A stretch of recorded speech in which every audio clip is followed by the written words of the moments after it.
Hey there, book lovers. Welcome back to another edition of the 5 Minute Book Reviews. It's been a minute, I think, since I posted a review. Uh, I just, I've been reading, but I had some things going on that I wanted to do, like hanging out in the shop and going on fossil hunts and things. Anyway, today's review is of Hillbilly Elegy by J.D. Vance. This is published by HarperCollins. It's in 2016. It's a little bit older book, 264 pages, including an index. So I saw this book one time on one of my a friend of mine on her Goodreads page, and uh, I, I I clicked the little button and marked it as something that I wanted to read. It sat there for a while, and I hemmed and hawed and this and that and waited around, but one day, a couple months ago, I was at my favorite bookstore shopping, the half price books, and looking for a book by another author named Adam Makos. And lo and behold, there was Hillbilly Elegy sitting prominently on an end cap display. So I bought it. Sorry, JD. I try to buy as much from half price books as I can. So I didn't pay full price, which at the time was like $28 at the time of publication. I got it, I think, for maybe 10, and I brought it home. Then, much to my surprise, my wife wanted to read the book first, so I had to wait, and that was fine. She did. She read it. She loved it. She thought that it was a very good book. She assured me that there are a couple times when Vance might give the impression that he's leaning one way politically, when in actuality he's kind of tilting the other way. I'm not going to spoil it for those three or four of you people who haven't read this book. It really didn't make a difference to me what his particular political point of view was, although I do think that in some ways, it kind of it may reflect some of his policy ideas that he talks about later in the book. So what I want to say, this book explores, according to the dust cover, an urgent and troubling meditation on the loss of the American dream for a large segment of this country. It's true. Frankly, I'm a bit surprised that it's at least not somewhat classified as autobiography. It's called a memoir, fair enough.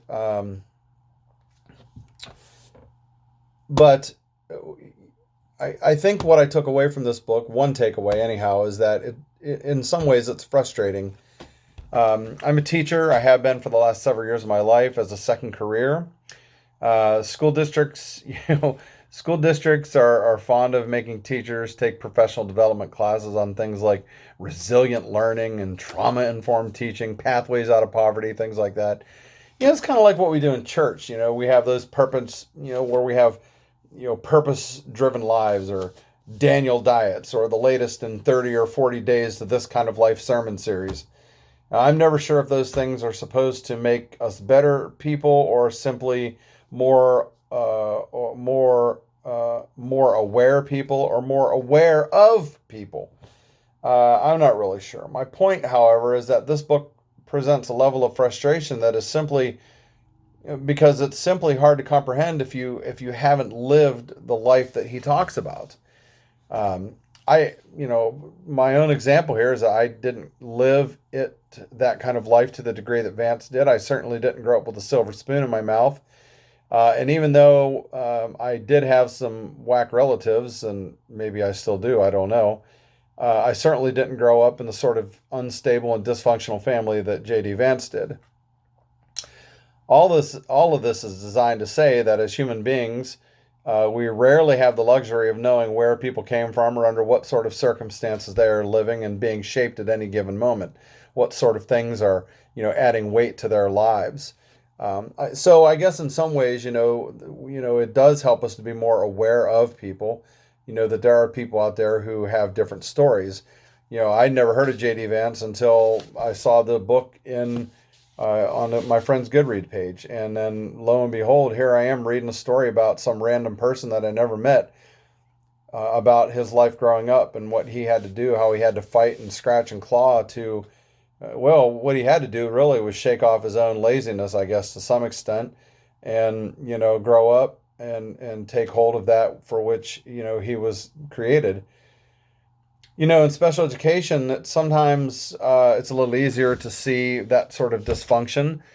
Not so much in general education, although I don't teach general education, so I'm open to being corrected there.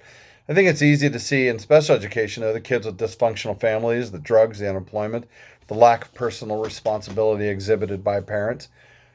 I think what I liked about the book is that it's just not full of answers. I'm not saying there's not answers, but or solutions. I think that there's a lot more questions. I think it raises um, a lot more questions. Everyone's got answers. I mean, schools, churches, politicians, activists. And I like that Vance doesn't provide pat answers as if there's a one size fits all solution to the problems that people are facing. And there's a lot of people who probably fit into the category of the life that he describes. He does offer policy lessons near the end, and among them, the being radically one of them being radically changing policies regarding foster care and doing more to understand people, that is, kids like Vance. Um, I'm not involved in that world, so I don't know too much about it, but I thought that was a pretty important insight nonetheless. I also appreciate that he recognizes the limitations of government to make the sort of changes that are necessary. I agree with him wholeheartedly on that.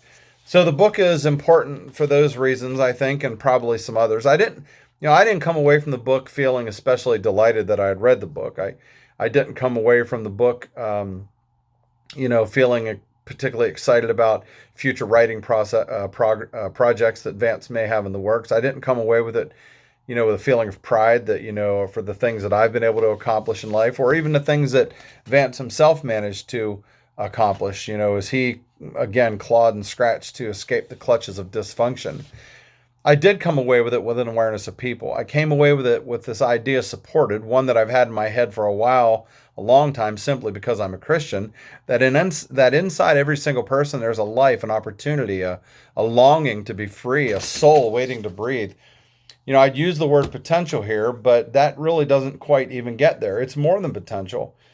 I wish that we could help people see that the circumstances may be difficult, but they do not have to be defining.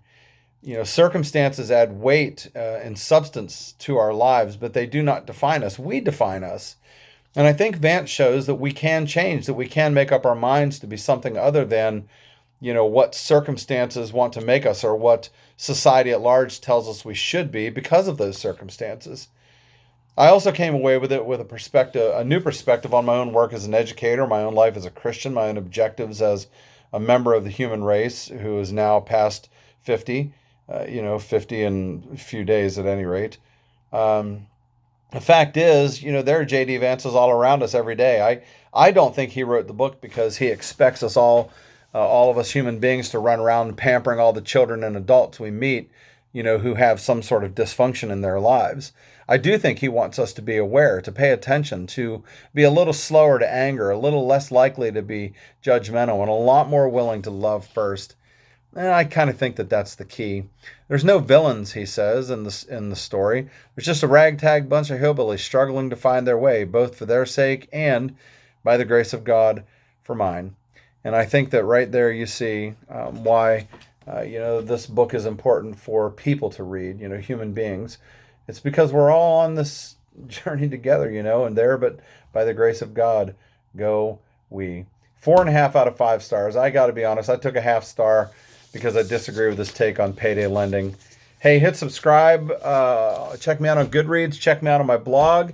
Tune in next time. We're going to delve into the world of science, and I'm going to review one of the 3 or 4 books that I'm reading right now about sciencey type stuff. So thanks a lot for stopping by. Take care, and I'll see you next time.